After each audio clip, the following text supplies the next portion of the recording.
Hello friends. तो आज हम अपनी फिर वीडियो में देखने वाले हैं 25 क्वेश्चन सीरीज़ पार्ट 2। जिसने पार्ट 1 नहीं देखा होगा तो वो पहले पार्ट 1 जाकर देख लें, जो कि इम्पोर्टेंट रहने वाले हैं बिहार एसएससी से 10+2 एग्ज़ाम के लिए। तो आइए क्वेश्चन की तरफ बढ़ते हैं। पहले क्वेश्चन से आज हमारा पहला क्वेश्चन क्या है, निम्नलिखित में से कौन भारत का पहला कागज रहित बजट यानी पेपरलेस बजट है। तो ये देखिए CGL 2022 के एग्ज़ाम में पूछा हुआ है क्वेश्चन है। तो ये केंद्रीय बजट 2021 से 22 भारत का पहला कागज रहित बजट था। तो इसके बारे में देख लें। और तो देखिए केंद्रीय बजट 2021 से 22 भारत का पहला कागज रहित बजट है। 2021-22 लगातार दूसरे साल भी पेपरलेस बजट रहा। वित्त मंत्री निर्मला सीतारमण, तो हमारे अभी वर्तमान में फाइनेंस मिनिस्टर कौन है, निर्मला सीतारमण ने पहला पेपरलेस बजट पेश किया था। और ये बजट के बारे तो अनुच्छेद 112 के तहत के बजट के बारे में बताता है, और राज्य के बजट के बारे में 202 बताता है अनुच्छेद। ठीक है, नेक्स्ट क्वेश्चन देखते हैं कि भारत का आर्थिक सर्वेक्षण निम्नलिखित में से कौन प्रकाशित करता है। ये भी क्वेश्चन पूछा हुआ है 2020 में CGL में। तो भारत का आर्थिक सर्वेक्षण वित्त मंत्रालय प्रकाशित करता है। ऑप्शन नंबर ए यहाँ पे हमारा करेक्ट हो जाएगा। ठीक है, तो भारत का आर्थिक सर्वेक्षण वित्त मंत्रालय द्वारा प्रकाशित किया जाता है। आर्थिक मामलों का विभाग वित्त मंत्रालय हर साल केंद्रीय बजट से ठीक पहले संसद में सर्वेक्षण प्रस्तुत करता है। क्लियर। नेक्स्ट क्वेश्चन देखते हैं। तो तीसरा नंबर क्वेश्चन है कि निम्नलिखित में से कौन ग्रैमी पुरस्कार जीतने वाले पहले भारतीय थे। तो मोस्ट इंपोर्टेंट क्वेश्चन है, 2022 में पूछा हुआ क्वेश्चन है। तो ये पंडित रविशंकर जी को ग्रैमी पुरस्कार दिया गया था। ये पहले भारतीय थे। तो रविशंकर बता दें तो ये सितार वादक है पंडित रविशंकर जी, और वह अमेरिका वायलिन वादक यहूदी मेनूहीन के साथ 1968 के एल्बम याद रखिए कि वेस्ट मीट्स ईस्ट के लिए ग्रैमी जीतने वाले पहले भारतीय थे। उन्होंने 5 ग्रैमी पुरस्कार जीते हैं। पुरस्कार की बात करें तो पंडित रविशंकर जी को 1999 में सबसे इम्पोर्टेंट भारत रत्न मिला है। पद्म विभूषण भी मिला है 1981 में, पद्म भूषण भी मिला है 1967 में, और संगीत नाटक अकादमी 1962 में, संगीत नाटक अकादमी फेलोशिप 1975 में, कालिदास सम्मान 1987 से 88 में। पंडित शिव कुमार शर्मा जो है ये संतूर बजाते हैं। विश्व मोहन भट्ट मोहन वीणा, और उस्ताद जाकिर हुसैन तबला वादक हैं। तो ये मोस्ट इम्पोर्टेंट रहने वाला है। क्वेश्चन जितने भी हैं सारे आप लोगों को दिमाग में याद रखना चाहिए। चलिए नेक्स्ट क्वेश्चन की तरफ हम आगे बढ़ते हैं। 2012 में बिरजू महाराज को निम्नलिखित में से किस पुरस्कार से सम्मानित किया गया था। तो बिरजू महाराज को आप लोग जानते होंगे, कथक नर्तक है बिरजू महाराज, और इनको 2012 में राष्ट्रीय फिल्म पुरस्कार, ऑप्शन नंबर सी करेक्ट हो जाएगा, राष्ट्रीय फिल्म पुरस्कार से सम्मानित किया गया था। पंडित बिरजू महाराज भारत में कथक नृत्य के लखनऊ घराने, देखिए ये घराना भी पूछता है एग्जाम में, लखनऊ कालका बिंदादिन घराने के प्रतिपादक थे। पुरस्कार और सम्मान की बात करें तो उनको 2012 में उन्नाई कानाथ के लिए सर्वश्रेष्ठ नृत्य कला के लिए राष्ट्रीय फिल्म पुरस्कार, सर्वश्रेष्ठ नृत्य कला के लिए फिल्म फेयर पुरस्कार 2016 में, और संगीत नाटक अकादमी पुरस्कार 1964 में मिला था। मोस्ट इम्पोर्टेंट है, याद रखिएगा कि पद्म विभूषण, उनको पद्म विभूषण कब मिला था तो 1986 में। ठीक है, और लता मंगेशकर पुरस्कार 2002 में उनको मिला था। तो देखिए पुरस्कार की बात करें तो भारत में सर्वोच्च पुरस्कार होता है भारत रत्न, उसके बाद आता है पद्म विभूषण, फिर पद्म भूषण, फिर पद्म श्री आता है। तो ये सब याद रखना इंपॉर्टेंट है। अगला क्वेश्चन है कि चक्रवात से प्रभावित होगा यहाँ पे चक्रवात से प्रभावित किस देश के लिए भारत ने ऑपरेशन करुणा, याद रखिए कि ऑपरेशन करुणा शुरू किया। तो किस देश के लिए, ऑप्शन नंबर बी करेक्ट हो जाएगा, म्यांमार के लिए। अगला क्वेश्चन है भारत के 82वें ग्रैंड मास्टर कौन बने हैं। तो भारत के ग्रैंड मास्टर 82वें नंबर के विपुला पंडित बने हैं। आप देखिए करेंट में जितने भी कम से कम ये अगर 82 है तो 72 से 82 तक आप लोगों को याद करना चाहिए, क्योंकि 10 ग्रैंड मास्टर आप कम से कम याद रखिए फिलहाल में के जो हैं। अगला क्वेश्चन कि हाल ही में प्रमोद भगत ने थाईलैंड पैरा बैडमिंटन इंटरनेशनल में कौन सा पदक जीता है। अगला क्वेश्चन देखते हैं निम्नलिखित में से पहली इंग्लिश फैक्ट्री में हुगली नदी के तट पर स्थापित की गई थी। अगला क्वेश्चन 8 नंबर है, बंगाल में पहली इंग्लिश फैक्ट्री हुगली में, यहाँ पे हुगली नदी के तट पर स्थापित की गई थी। कब स्थापित की गई थी तो ये 1651 में स्थापित की गई थी। भारत में प्रथम अंग्रेजी कारखाना 1651 ईस्वी में हुगली नदी पर स्थापित किया गया था।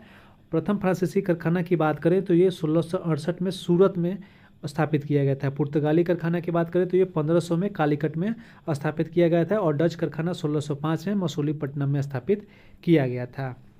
अगला क्वेश्चन देखते हैं, तो निम्नलिखित में से कौन खिलाफत आंदोलन के नेता थे? तो खिलाफत आंदोलन के नेता थे option number C Maulana Abul Kalam Azad. ठीक है, खिलाफत आंदोलन 1919 में शुरू हुआ था, जिसका नेतृत्व भारत में शौकत और मोहम्मद अली और अबुल कलाम आज़ाद ने किया था। इसका उद्देश्य क्या था? तो युद्ध के अंत में तुर्क साम्राज्य के विघटन के बाद ऑटोमन सुल्तान के शासन को इस्लाम के खलीफा के रूप में रखने के लिए ब्रिटिश सरकार पर दबाव डालना, ये खिलाफत आंदोलन का उद्देश्य था। ठीक है, अगला क्वेश्चन देखते हैं कि चंद्रमा के संबंध में निम्नलिखित में से कौन सा कथन सही है? तो पहला कथन देखिए, अमावस्या के बाद पृथ्वी से दिखाई देने वाला चंद्रमा के प्रकाशित भाग का आकार प्रतिदिन बढ़ता है। तो ये सही बात है, अमावस्या जब हो जाता है तो चंद्रमा के जो प्रकाशित भाग का आकार जो होता है प्रतिदिन बढ़ते जाता है। नेक्स्ट देखते हैं, तो नेक्स्ट क्या है कि पूर्णिमा के बाद पृथ्वी से दिखाई देने वाला चंद्रमा के प्रकाश भाग का आकार प्रतिदिन घटता है। तो ये भी सही है। तो यहाँ पे हम दोनों कथन हमारा सही हो जाएगा, ऑप्शन नंबर ए और दो दोनों सही है। अगला क्वेश्चन देखते हैं, तो देखिए इसके बारे में कुछ देख ले। तो चंद्रमा के संबंध में तथ्य जो है, पृथ्वी का एकमात्र प्राकृतिक उपग्रह चंद्रमा है, सबको पता है। और चंद्रमा की सतह चट्टानों और मिट्टी से ढकी होती है, जिसे लूनर मिट्टी के रूप में जाना जाता है। जब एक महीने के अंदर 2 पूर्णिमा होते हैं तो दूसरे पूर्णिमा को ब्लू मून कहा जाता है। और जब पूर्णिमा भू समीपक पर होता है, चंद्रमा पृथ्वी के सबसे निकट होता है, तो इसे सुपर मून कहा जाता है। तो ये याद रखिए, सुपर मून किसको कहते हैं, ब्लू मून किसे कहते हैं। जब देखिए दो पूर्णिमा, देखिए जब एक महीने के अंदर 2 पूर्णिमा होता है और दूसरे पूर्णिमे को जो चांद होता है उसको ब्लू मून कहा जाता है। और जब सबसे करीब होता है चंद्रमा पृथ्वी के तो उसको सुपर मून कहा जाता है। ठीक है, सबसे पहला व्यक्ति नील आर्मस्ट्रॉन्ग और बज एल्ड्रिन चंद्रमा पर उतरने वाले पहले और दूसरे व्यक्ति थे। क्लियर। अगला क्वेश्चन, निम्नलिखित में से कौन लिटिल अंडमान को भारत के दक्षिण अंडमान से अलग करता है? तो डंकन मार्ग जो है, जिसको डंकन पैसेज बोलते हैं, ये लिटिल अंडमान को दक्षिण अंडमान से अलग करता है। तो डंकन पैसेज हिंद महासागर में एक जलद्रोणी मध्य है जो दक्षिण अंडमान और लिटिल अंडमान को अलग करता है। रीयूनियन हॉटस्पॉट एक ज्वालामुखी हॉटस्पॉट है जो वर्तमान में हिंद महासागर में फ्रांस के एक विदेशी क्षेत्र यूनियन द्वीप के अंतर्गत स्थित है। मिनिकॉय और अमीनी द्वीप समूह लक्षद्वीप में स्थित हैं। ये दोनों द्वीप हैं जो कि लक्षद्वीप में स्थित हैं। क्लियर। अगला क्वेश्चन देखते हैं, 12वां नंबर क्वेश्चन कि भारत की 2011 की जनगणना के अनुसार भारत की दशकीय विकास दर लगभग कितनी रही? तो देखिए MTS 2021 में पूछा हुआ क्वेश्चन है, तो 17.7%। ये तो मैंने बहुत बार एग्जाम में देखा है कि 17.7% ये पूछा ही गया है। जनसंख्या से जब भी कोई क्वेश्चन पूछा गया है तो ये लगभग पूछा ही है। तो 2011 की जनगणना के अनुसार भारत की दशकीय वृद्धि 17.7% रही है। तो अगला क्वेश्चन है कि यदि किसी अर्थव्यवस्था में मुद्रास्फीति लगातार बढ़ रही है तो केंद्रीय बैंक कर सकता है, क्या कर सकता है? तो रेपो रेट में वृद्धि कर सकता है। तो मुद्रास्फीति, मुद्रा अपस्फीति, ये जितने पॉइंट्स हैं आप लोगों को याद रखने चाहिए, इंपॉर्टेंट है, ये एग्जाम में उनसे क्वेश्चन बनते हैं। तो अगर किसी अर्थव्यवस्था में मुद्रास्फीति लगातार बढ़ रही है, देखिए मुद्रास्फीति क्या होता है कि इसमें वस्तुओं का कीमत बढ़ जाता है और मुद्रा का मूल्य घट जाता है, यानी कि पैसा जो होता है मार्केट में इतना ज़्यादा हो जाता है कि उसका मूल्य घट जाता है और सामानों का मूल्य बढ़ जाता है, उसको मुद्रास्फीति बोलते हैं। तो केंद्रीय बैंक क्या करता है कि रेपो रेट बढ़ा सकता है। बढ़ी हुई रेपो दर बैंकों के लिए RBI से उधार लेने के लिए एक निरुत्साह के रूप में कार्य करता है। अर्थव्यवस्था में कम मुद्रा आपूर्ति मुद्रास्फीति को नियंत्रित करने में मदद करती है। तो देखिए कम मुद्रा आपूर्ति यानी कि मुद्रा ज़्यादा आपूर्ति होगा तभी तो मुद्रास्फीति होगी, तो कम मुद्रा आपूर्ति होगा तभी मुद्रास्फीति को नियंत्रण किया जा सकता है। अगला है 14वां नंबर क्वेश्चन कि कैल्शियम सल्फेट हेमीहाइड्रेट का सामान्य नाम क्या है? तो प्लास्टर ऑफ पेरिस। इसका फार्मूला भी याद रखिए, प्लास्टर ऑफ पेरिस का फार्मूला होता है CaSO4H2O या 2CaSO4H2O होता है। ठीक है, अगला क्वेश्चन देखते हैं, निम्नलिखित में से किस उपकरण का उपयोग प्रत्यक्ष या प्रत्यावर्ती विद्युत धारा को मापने के लिए किया जाता है? तो एमीटर का प्रयोग किया जाता है, ऑप्शन नंबर सी हमारा करेक्ट हो जाएगा। तो एमीटर का उपयोग दिष्ट धारा यानी डायरेक्ट करंट या प्रतिवर्ती धारा या अल्टरनेटिंग करंट को मापने के लिए किया जाता है। किसका? अमीटर का प्रयोग। और वोल्ट मीटर का प्रयोग किया जाता है। वाट मीटर किसी दिए गए सर्किट के वाट में विद्युत सक्रिय शक्ति को मापने के लिए एक उपकरण है। पाइरोमीटर क्या है? तो पाइरोमीटर को एक प्रकार का रिमोट सेंसिंग थर्मामीटर जिसका उपयोग दूर की वस्तुओं के तापमान को मापने के लिए किया जाता है। महासागर की गहराई मापने के लिए फैथोमीटर का प्रयोग किया जाता है। और मैनोमीटर का प्रयोग दबाव को मापने के लिए किया जाता है। और सोलिनोमीटर का उपयोग किसी विलयन की लवणता को मापने के लिए किया जाता है। तो ये सब इंपॉर्टेंट पॉइंट है। अगला क्वेश्चन है कि निम्नलिखित में से कौन एक जल जनित रोग नहीं है? तो इसका आंसर बताने से पहले मैं आपसे रिक्वेस्ट करूंगा कि प्लीज़ अगर आप चैनल पर नए हैं तो फ्रेंड्स आप प्लीज़ चैनल को सब्सक्राइब करें और वीडियो को लाइक भी करें। तो देखिए जल जनित रोग नहीं है, तो इसमें से कंठमाला जो है एक जल जनित रोग नहीं है। बाकी सब जितने टाइफाइड, हैजा और हेपेटाइटिस ये सब जल जनित रोग है। बाकी कंठमाला जो है ये जल जनित रोग नहीं है। कंठमाला एक ऐसी बीमारी है जो वायरल संक्रमण, कैसे वायरल संक्रमण के कारण होती है, जो हमारी लार ग्रंथियों को प्रभावित करती है। वैक्सीन द्वारा इसे आसानी से रोका जा सकता है। अगला क्वेश्चन है, निम्नलिखित में से कौन सा रोग विटामिन ए की कमी से होता है? तो सबको पता होगा विटामिन ए की कमी से रतौंधी होता है। देखिए 2022 में MTS में पूछा हुआ क्वेश्चन है। तो रतौंधी विटामिन ए का रासायनिक नाम क्या है? रेटिनॉल है। निम्नलिखित में से कौन सा उपन्यास प्रसिद्ध हिंदी लेखक प्रेमचंद्र द्वारा नहीं लिखा गया है? तो यहाँ पे काशी का अस्सी ये नहीं लिखा गया है। बाकी ईदगाह, मानसरोवर और गोदान ये सभी मुंशी प्रेमचंद्र द्वारा लिखा गया है। तो काशी सिंह द्वारा लिखित काशी का अस्सी जो है मुंशी प्रेमचंद देखें पुस्तक तो कफन, निर्मला, गबन, पूस की रात, नमक का दरोगा, रंगभूमि, शतरंज के खिलाड़ी और सेवा सदन मुंशी प्रेमचंद्र द्वारा है।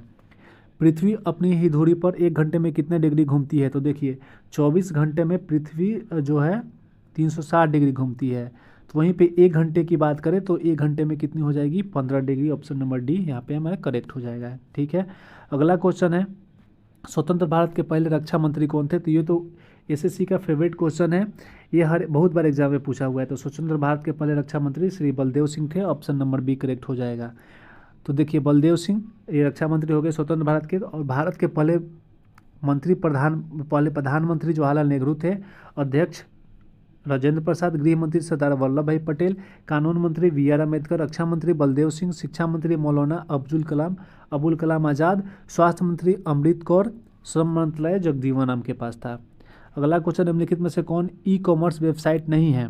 तो इसमें से उबर, स्विगी और फ्लिपकार्ट तीनों ई-कॉमर्स वेबसाइट है, लेकिन गूगल मैप्स जो है एक ई-कॉमर्स वेबसाइट नहीं है। अगला क्वेश्चन है, देखिए ई-कॉमर्स वेबसाइट किसको बोलते हैं? तो ये इंटरनेट पर डेटा ट्रांसफर और फंड के माध्यम से उत्पादों और सेवाओं को बेचती है। अगला, निम्नलिखित में से किस वर्ष ADB एशियाई विकास बैंक की स्थापना की गई थी? तो 1966। ऑप्शन नंबर सी करेक्ट हो जाएगा। तो एशियाई विकास बैंक 19 दिसंबर 1966 को स्थापित किया गया था। मुख्यालय इसका मनीला में है। मनीला कहाँ है? फिलीपींस में है। और फिलीपींस के वर्तमान में राष्ट्रपति कौन है? तो मात्सुत्सु असाकावा। अगला क्वेश्चन है, किस ब्रिटिश कानून द्वारा भारतीय प्रतिनिधियों को पहली बार भारतीय विधान परिषदों में चुनाव के लिए सीटों का आवंटन किया गया? तो ये 1892 भारत परिषद अधिनियम। ऑप्शन बी करेक्ट हो जाएगा। नेक्स्ट क्वेश्चन है, भरहुत स्तूप जातक कथाओं और कहानियों का चित्रण करता है। भरहुत स्तूप जो है ये जातक कथाओं और कहानियों का चित्रण करता है। निम्नलिखित में से किस राज्य में अवस्थित है? ये मध्य प्रदेश में है। और भरहुत स्तूप जो है बौद्ध धर्म से संबंधित है। अगला क्वेश्चन है, तो देखिए यहाँ पे इसके बारे में डिटेल देख लेते हैं। तो कुछ मध्य प्रदेश के वर्तमान सतना जिले में स्थित है और यह शुंग वंश के शासनकाल के दौरान बनाया गया स्तूप भगवान बुद्ध की आत्मज्ञान की यात्रा और यज्ञों की कहानी बताता है। अगला क्वेश्चन और लास्ट क्वेश्चन है हमारा, निम्नलिखित में से किस राज्य में श्रीविल्लुपुथुर हाथी अभयारण्य स्थित है? तो श्रीविल्लुपुथुर हाथी अभयारण्य तमिलनाडु में स्थित है। ऑप्शन नंबर ए करेक्ट हो जाएगा। और श्रीविल्लुपुथुर हाथी अभयारण्य तमिलनाडु में स्थित है। भारत में 32 हाथी अभयारण्य हैं। कितने हैं? 32 हैं। और सबसे पहला हाथी रिजर्व है या हाथी अभयारण्य झारखंड का सिंहभूम हाथी अभयारण्य था। क्लियर? तो आज के 25 क्वेश्चन सीरीज हमारे यहाँ पे ख़त्म होता है। तो फिर से अगर वीडियो अच्छा लगा होगा तो प्लीज़ लाइक करें, शेयर करें, चैनल को सब्सक्राइब जरूर करें। Thank you so much.